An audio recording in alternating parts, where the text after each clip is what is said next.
राक्षसों को भी मिला है, तभी तो भागवत में वर्ण हमारे शास्त्रों में आज्ञा देते हैं कि अहो वकीयम स्तन कालकूटम जिघांक्षयापाययदप्य साध्वी लेभे गतिं धातृचितां ततोऽन्यं कंबा दयालुं शरणं व्रजेम। बहुत ध्यान से सुनिएगा। अहो वकीयम, अरे ओहो बकासुर की बहन पूतना अपने पयोधर में विष लगा करके गई भगवान को मारने के लिए, लेकिन ठाकुर जी ने उसको कौन सी गति प्रदान की मारने के बाद? पूतना की मृत्यु के पश्चात भगवान ने पूतना को वो गति प्रदान की। ठीक है, स्वर्ग देते चलता, लेकिन स्वर्ग नहीं, वैकुंठ दिया। ठीक है, भगवान का स्पर्श मिला इसलिए वैकुंठ प्राप्त हुआ। वैकुंठ में भी सामान्य स्थान दे देते तो चलता, नहीं। वैकुंठ में भी यशोदा मैया को जो गति कुछ वर्ष बाद मिलने वाली है, वो गति ठाकुर जी ने पूतना को पहले ही दे दी।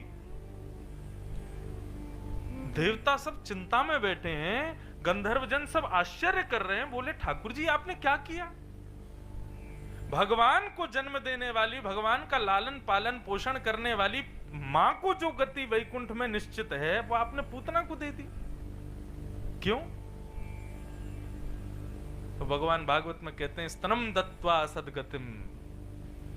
बोले किसी का रिझाना हमको भाता है, किसी का भोजन बनाना हमको भा जाता है, किसी का श्रृंगार हमको भा जाता है, पूतना की मारने की स्टाइल हमको भा गई, इसलिए हमने उसको सदगति दे दी।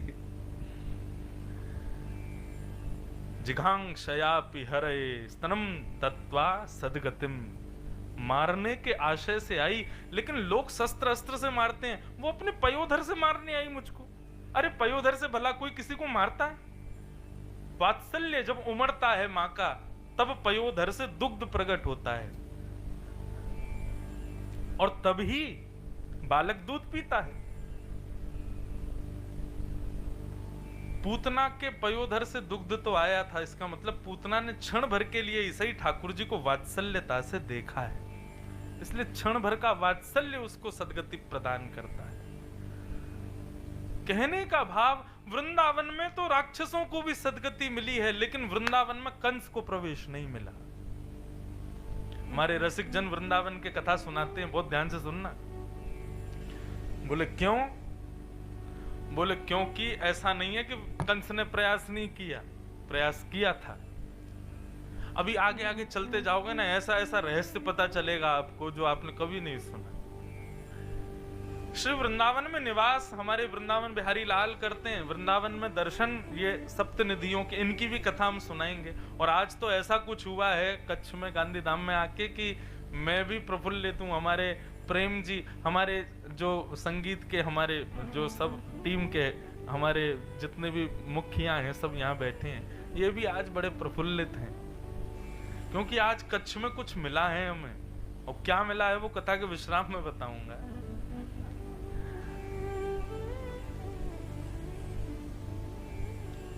तो ये सप्त निधियां हैं हमारे वृंदावन की। दर्शन में हमारे वृंदावन में ठाकुर जी ही हैं। आप बिहारी जी जाओगे राधा रानी नहीं दिखेंगी, राधा वल्लभ जी जाओगे राधा रानी का दर्शन नहीं है, राधा रमन जी जाओगे राधा रानी नहीं है। किसी से पूछोगे श्री राधा रानी कहाँ है, नाम राधा वल्लभ, नाम राधा रमन, नाम राधा कुंज बिहारी, लेकिन राधा रानी कहाँ है? तो सब बताएंगे बगल में वो घूंघट करके बैठी हुई दिख रही हैं।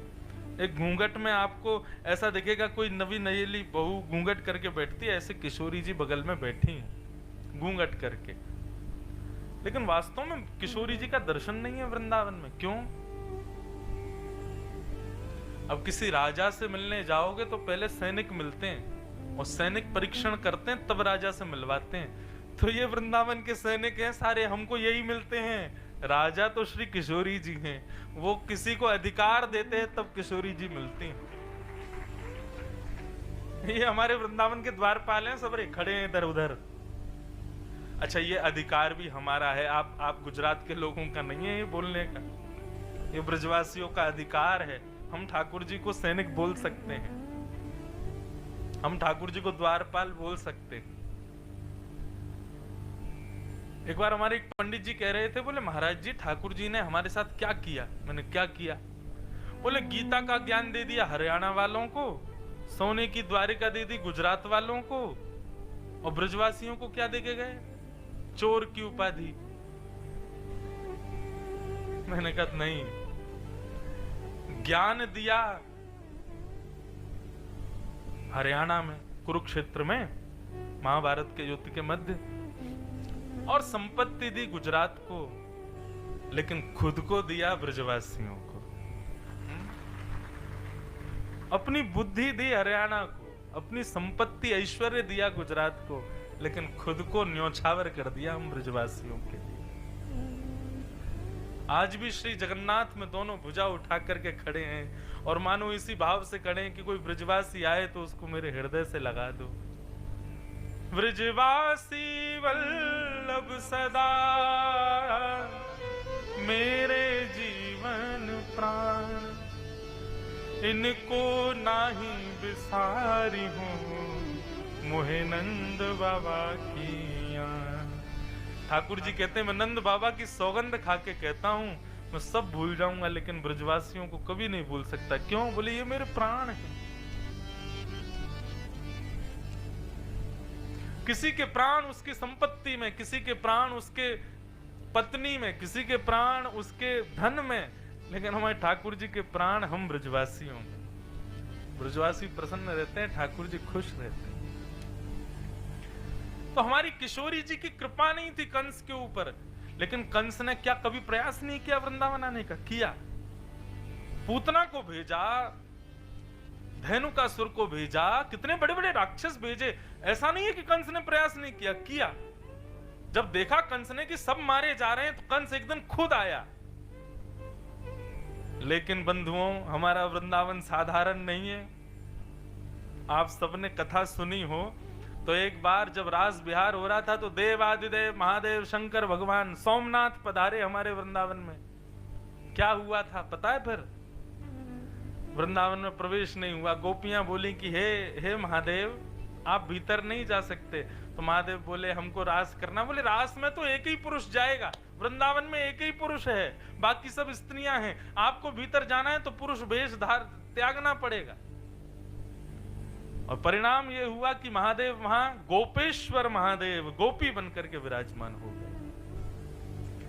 इसकी तो एक प्रसंग भी आता है कि एक बार एक बहुत बड़े संत थे, उन्होंने अपने जीवन में एक संकल्प लिया कि मैं कभी स्त्रियों को नहीं देखूंगा।